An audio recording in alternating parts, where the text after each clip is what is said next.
Welcome to Money Matters, the weekly currency roundup podcast brought to you by IsraTransfer. Whether you're a seasoned investor, an expat managing your finances, or just curious about the world of currency exchange, you're in the right place.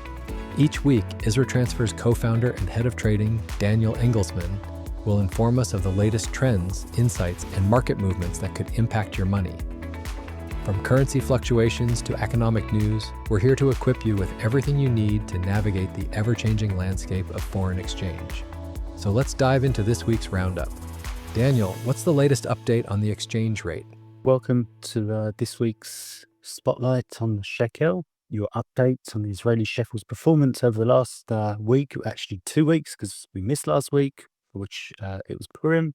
And I apologize, but wasn't going to release something on Purim. No one would have listened because everyone should be drunk. So I'm Daniel Engelsman, and we're going to dive into the performance of the shekel over the last week. As we've been saying since we started this podcast, the exchange rates have been trading between ranges. So we had the dollar trading between 353 and 360 at its very highest point. We had the pound sterling at around 4.5. And we were saying all that time that everything was waiting on what's going to happen with the resumption or not resumption of the war here in Israel. And since things have changed over the last week and we're definitely back into war, I can testify to that after being woken up at 4 o'clock in the morning to go into my shelter. We're definitely back at war, and the exchange rates have changed on the back of that. We have seen the dollar well and truly break that range trading that we were talking about over the last few weeks of this podcast. It broke above 3.6 and it's very much stayed there. I mean, it's been pushing towards the very high 3.6s. I mean, at the moment we're at 3.6787. It hit as high as 368.5. And when Israel's at war, the exchange rates go up. And not a good reason for exchange rates to go up, but it's the reality. So at the moment, we've seen a lot of clients trying to jump on the back of that and convert their funds whilst it's at these kind of rates. Who knows what's going to happen over the next week or so, but if war intensifies, this could go even higher. And this is despite, the acquisition, the largest exit of an Israeli company at $32 billion. That was Wiz being bought by Google, not the airline, but an Israeli company called Wiz. And normally on the back of that, you'd see the shekel strengthen, but obviously the effects of war are much more important on the exchange rates, and we haven't seen any effects of that. So that's where the dollar is at the moment. And what about the British pound and Canadian dollar? The pound has been very much broke out of its range that we were talking about in this podcast over the last month or so. It was trading around 4.5.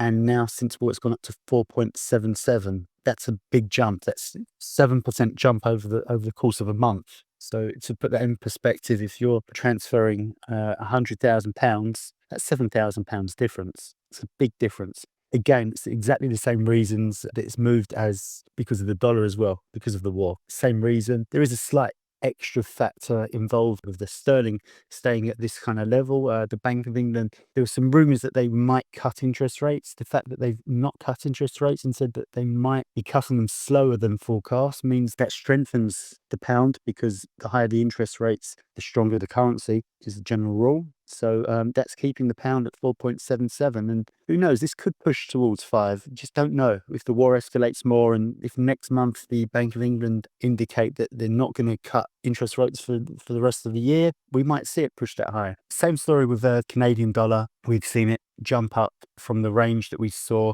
at the beginning of us talking on this podcast, when it was as low as around 2.47, and now at 2.57, which is a more modest 3% climb over the last month. But same reasons, it's all down to the war and the shekel weakening against all major currencies. And what should we be looking at for next week?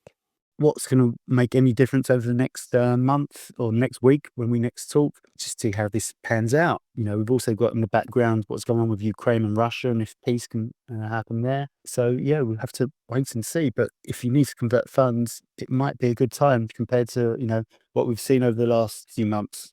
Any recommendations for those considering purchasing property in Israel? In terms of a tidbit that I like to give at the end of every podcast, My tip for this week is make sure you've got access to your funds. And what do I mean by that? I've seen over the last few weeks clients who have committed to making payments for a property. They've signed a contract. They've said, yeah, I've got access to the money. I've got all the money in my bank account. And when it comes to reality, their bank gives them a limit of how much they can transfer per day. So if you've got to transfer $500,000 and your bank has got a limit online and you're here of $50,000 a day, that's 10 days to get your money over to Israel. So before committing to anything, make sure you understand how you've got access to your money. If it's online, what your limits are, make sure you're not foul or breaking any contracts by not having quick access to your funds. I'll see you all next week, and Shabbat Shalom. And that wraps up this week's Currency Weekly Roundup. We hope you found this episode informative and engaging. If you enjoyed today's discussion, be sure to subscribe and let us know if you have any questions you'd like Daniel to answer. For more information on currency exchange and to stay updated with the latest trends, visit us at IsraTransfer.com. Join us next week for more insights and analysis. Until then, stay informed and take care. Disclaimer.